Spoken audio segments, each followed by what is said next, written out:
तर तुम्ही हे पाहाल की मतांचं लांगुलचालन करून त्यांनी एका विशिष्ट समाजाची मतं मिळवून त्या ठिकाणी हे सगळे लोक आले.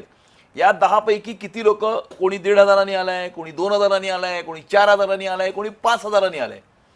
आणि तुम्ही स्ट्रॅटेजिकली बघितलं तर तुमच्या हे लक्षात येईल की विशिष्ट समाजाच्या पॉकेट्समधनं त्यांना शेवटच्या राऊंडमध्ये लीड मिळाली आणि म्हणून एक 2-4 हजार मतांनी हे मोठ्या प्रमाणावरती आमदार त्यांचे निवडून आले.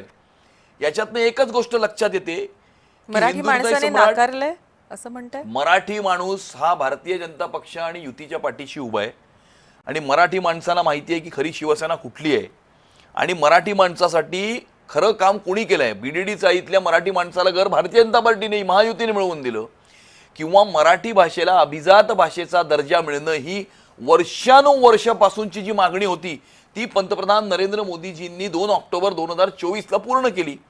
त्यामुळे मराठी आणि मराठी माणसासाठी खऱ्या अर्थानं कोणी काही केलं असेल तर ते भारतीय जनता पार्टी आणि महायुतीने केलेलं आहे आणि त्यामुळे मराठी माणसानं उभाठ्याला नाकारलेलं आहे.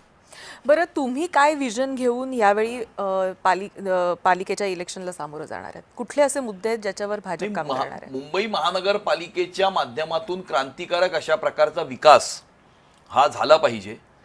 मुंबई महानगरपालिकेला एक भ्रष्टाचार विरहित प्रशासन मिळालं पाहिजे आणि त्याहून सर्वात जास्त महत्त्वाचं की मुंबई शहराची सुरक्षा आणि सुरक्षितता ही अबाधित राहिली पाहिजे. ज्या प्रकारे इतर आंतरराष्ट्रीय पश्चिमी देशांच्या शहरांमध्ये घुसखोरी होते आहे तशा प्रकारची घुसखोरी मुंबई शहरामध्ये होऊ नये, मुंबई शहराचा रंग बदलू नये आणि मुंबईकर सुरक्षित अशा प्रकारे राहिले पाहिजेत.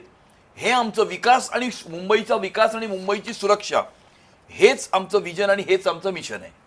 मुख्यमंत्री देवेंद्र फडणवीस यांनी 2च दिवसांपूर्वी मला वाटतं एक बैठक देखील घेतली होती मुंबईसाठी म्हणून आणि मुंबईचं एक विजन त्यांनी त्याच्यामध्ये सांगितलेलं होतं. असे कुठले विषय आहेत की जे तुम्ही यावेळी अधोरेखित जास्त कराल? मुंबई शहराचा इन्फ्रास्ट्रक्चर, सिव्हिक इन्फ्रास्ट्रक्चर चांगलं झालं पाहिजे, आंतरराष्ट्रीय दर्जाचं झालं पाहिजे. मुंबई शहराचा मोबिलिटीचा प्रश्न आहे, ट्रॅफिकचा प्रश्न आहे, कंजेशनचा प्रश्न आहे, पार्किंगचा प्रश्न आहे, तो निकाली लागला पाहिजे.